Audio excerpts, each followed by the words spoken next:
Good morning students. Welcome to the Narayana Live classes. Today we are going to discuss assignment 5 from reproduction lesson 10th class. Now the topic is asexual reproduction, lab activity, spore formation. This assignment consists of 4 objective type questions, 4 very short answer questions and 2 short answer questions. Now let us see what are the questions and their answers. The first objective is Rhizopus produces hundreds of microscopic reproductive units called Rhizopus produces hundreds of microscopic units called what we call them spores. What are those? Spores. At the end of hyphae, an oblate structure called dash is present. Okay, suppose this is hyphae. Okay, this is hyphae. Here an oblate structure is present. What it is? It is called sporangium. That means option D. Okay, option D is correct answer. Sporangium, that is called. This one is sporangium. It bears spores. Okay, bears spores. So that is. Now read the sentence and correct the underlined word. Here underlined word is wrong. We have to correct it. Flowering plants such as ferns and mosses reproduce by spore formation. Actually, fern and mosses are not flowering plants. They are non-flowering plants. What are those? Non-flowering. So we have to correct it by writing flowering as a non-flowering. Okay. Next question. Fourth question. I am a freshwater organism which can reproduce by regeneration. Who am I? Here, planaria and starfish also can reproduce by regeneration. But starfish belongs to salt water and here planaria belongs to fresh water. Yes, here answer is planaria. Okay. Now let us see short answer questions. Very short answer questions. Define asexual reproduction. The reproduction involves only single parent without involvement of the gametes is called asexual reproduction. Reproduction involving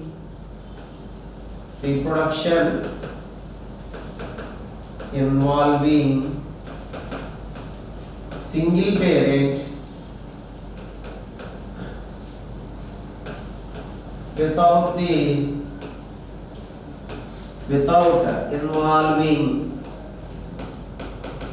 involving gametes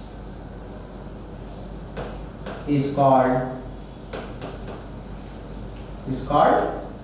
asexual reproduction. Okay, right. Reproduction involving single parent without the involvement of gametes. Right. Next one. What is multiple fission? What is multiple fission? If an organism split into two, that is called binary fission.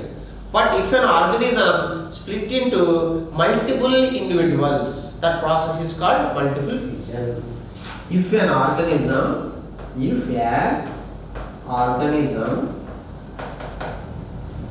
split into multiple individuals,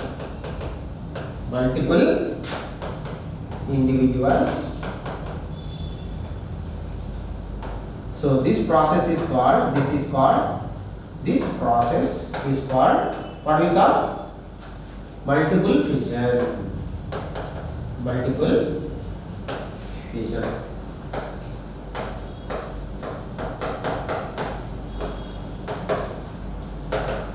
If an organism split into only two, that is called binary fission. But if an organism split into a number of individuals, that is called multiple fission. Right.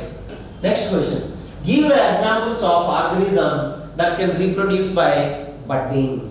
So yeast can reproduce by budding and also hydra can reproduce by budding.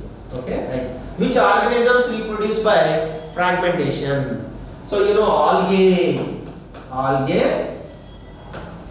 fungi and some land plants can reproduce by fragmentation. Okay? Yes.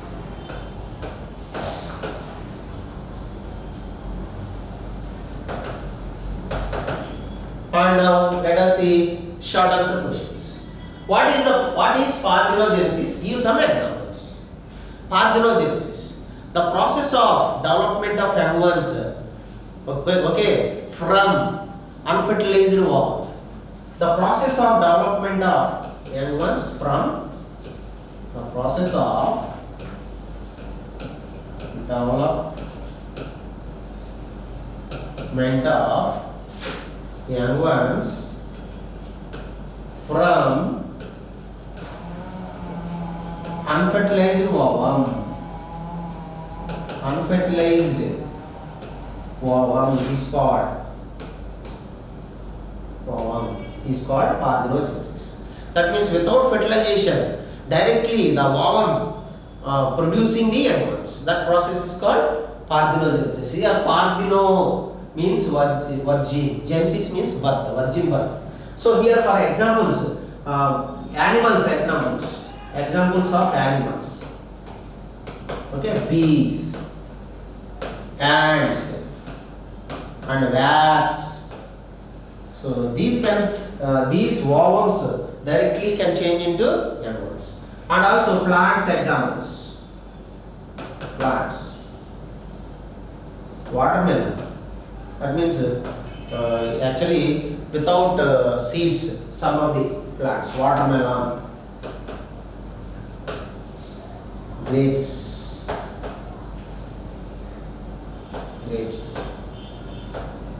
papaya. Okay, so they don't have seeds in the fruits.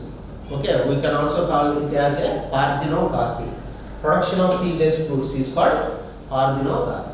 Last question. What care should we take while conducting experiment with the bread mold?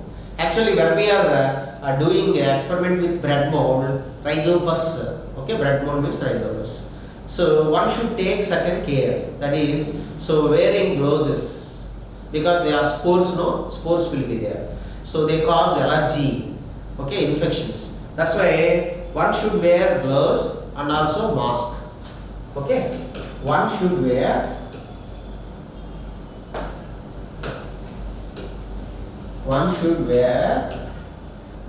gloves and mask. And if any person is suffering from asthma, he should not attend the experiment with the bread mold. So it is better if asthma patient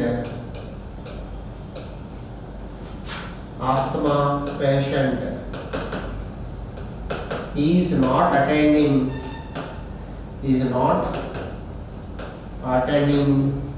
the activity with bread mold. Okay, because he may get some spores into the body and he may get a sneezing and cold also. Okay, coughing also, activity with the bread mold. That's why he should avoid it. Okay, yes. So this is the key of today's assignment, my dear children. Thank you.